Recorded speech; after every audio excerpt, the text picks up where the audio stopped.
গেরুয়া পরা এরকম না, গিয়ে তাকে বলছি যে আপনি কোন তপস্যা করেন? তা বলছে আমি কোনো তপস্যা করি না, আমি বাবা মার সেবা করি আর বিকেলবেলা অপরাহ্ন বেলায় গঙ্গার ধারে এসে বসে গায়ত্রী জপ করি, গুরুমন্ত্র জপ করি।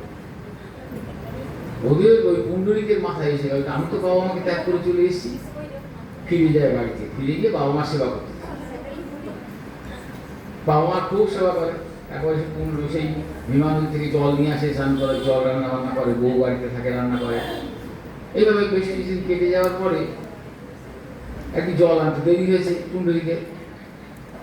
তো মা জিজ্ঞেস করছে এই তোর এত দেরি হলে কেন জল নিয়ে আসতে? বলে এক ভদ্রলোক ধরেছিল, বিষ্ণু বলে এক ভদ্রলোক ধরেছিল,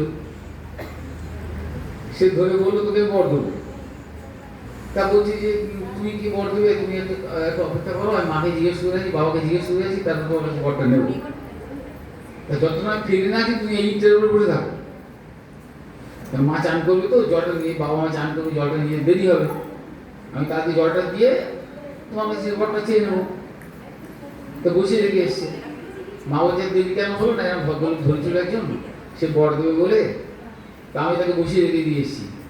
বলে শিগগিরিকে বলে আয়, সে তো বিঠল, তখন তো বিঠল নাম ছিল না, তখন তো নারায়ণ, নারায়ণকে তাদের বলে আয় যে তুমি কি বর দেবে, আমার বাবা মায়ের বর দিতে পারবে, আমার বাবা দিতে পারবে, তোমাকে বর দিতে হবে না, তুমি যেতে পারবে।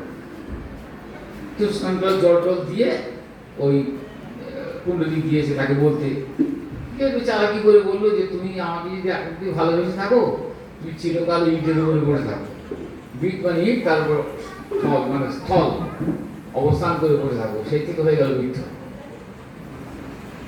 বিঠলা, পাণ্ডুরঙ্গা বিঠলা। এখন কীর্তন হয় পাণ্ডুরঙ্গা পাণ্ডুরঙ্গা, কালীঘাটে যেমন কালী পাণ্ডুরঙ্গা বিঠলা।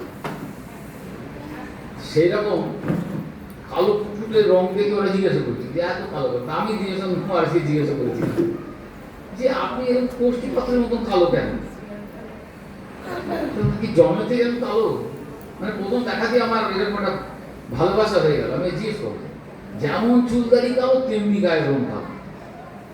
আমাকে একটা অন্তরঙ্গ কথা বলেছি, ভাই আমি ফাঁকায় বসে জব করছিলাম বরফের মধ্যে বসে, তখন ফেব্রুয়ারি মাস, আর হরিদ্বারে এমন ঠান্ডা পড়েছে, ফেব্রুয়ারি মাসে আমি তখন ভাবছি কবে ঠান্ডাটা যাবে। আমি ফেব্রুয়ারি মাসে করে পৌঁছেছিলাম, তাই বলছিলাম যে আমি তারাপীঠে ছিলাম, বৃন্দাবনে ছিলাম, বৃন্দাবন থেকে আমি সোজা হরিদ্বার চলে গেছি। তারপরে আমি যখন বরফের মধ্যে বসে তপস্যা করছিলাম, আমার সারা গায়ে এমন বরফ পড়েছিল যে বরফে আমার গায়ের রংটা পুড়ে গেছে। তাই যদি এরকম রং পুড়ে যায় বরফে, পরবর্তীকালে আমি যখন হিমালয়ে ছিলাম আমি দেখছিলাম আমার গায়ে যেখানে যেখানে বরফ পড়েছে সেই জায়গায় পুড়ে এরকম কালো হয়ে গেছে। তারপরে একটা চামড়া উঠে যাওয়ার পরে রংটা পরিষ্কার হয়ে গেল। তো উনি বললেন ভাই এটা কাউকে বলার দরকার নেই, এটা না আমার এরকম একটা হয়েছে। আর লোকে মনে করতে পারে আমি এরকমই খাবো, কিন্তু পরবর্তীকালে আমি বললাম মহারাজ আপনি ভালো ফর্সা হয়ে গেছেন এখন?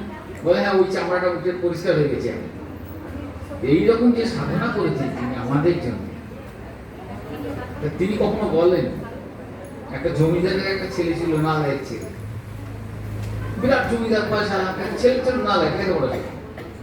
ওই জমিদার যথাকালে মারা যাওয়ার পরে সে গদিতে বসেছে, সে না লায়ক ছেলেটা, অশিক্ষিত ছেলেটা, নাম সই করতেও জানে না, অক্ষর জ্ঞান নেই। তো তখন যখন সেই ওদের কর্মচারীরা এসে যখন বলে স্যার এখানটা সই করে দিন, বলে আমি তো সই করতে পারি না, চেকে সই করে দিন, সই করতে পারে না, একটা টিপ মেরে দিন স্যার, টিপ মেরে দিন, টাকা উঠে এলো। বলে টিপ মানে কি হবে না, ব্যাংক থেকে টাকা দিতে হবে, সব কর্মচারীদের বেতন বেতন দিতে হবে। ওই বাপে কি কল করেছে, টিপ মারলি টাকা। বাপে কি কল করেছে, ছেলেটা বলছে বাপে কি কল করেছে, টিপ মারলি টাকা। আমাদের বাপে কি কল করেছে, টিপ মারলি টাকা, একটু নাম করলি আমাদের পরমার্থ লাভ হলো। গুরুদেব ভগবান কি, তিনি আমাদের জন্য এত ত্যাগ স্বীকার করেছেন, এত তপস্যা করেছেন, আমাদের জন্য করেছেন।